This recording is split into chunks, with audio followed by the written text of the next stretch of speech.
Hey, founders. We've been asked a lot of times about how you communicate to buyers that the business can survive without you. We love getting that question because that shares an insight that's going to be really, really important in the transition of your business and makes you a whole lot more sellable.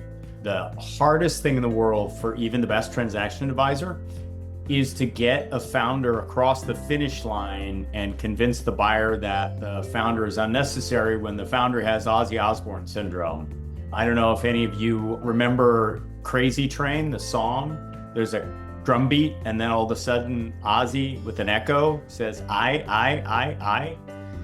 When a founder does that in meetings talking about the business, the more the founder talks about what he or she does to make the trains run on time, every buyer is thinking, oh, this person leaving is a risk.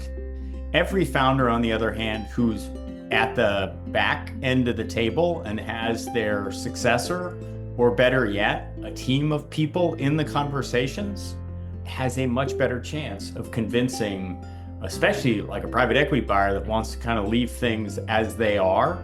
They have a much better chance of convincing them everything will be okay. So the key thing in terms of conveying whether your business can live on beyond you and in fact thrive with new owners is to make sure that you empower your people, you develop your people, you get a good C level. If it's a small company, you don't actually need a chief operating officer and a chief financial officer, but whatever the size of your business, you need a general manager or a president, someone who is one rung below you on the ladder as the founder owner who can take over the business when you leave. And ideally, it's more than just that. Ideally, there's a couple of people who keep HR and finance and operations and, sales moving. So that's the best way you can convince a buyer that it's not a risk to buy your company and let you retire.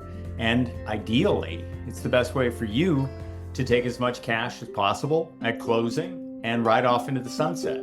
Sure, if there's some structure in there that you need to hang around for, you need to get a future payment or something like that, or you have a transition services agreement, that can be workable.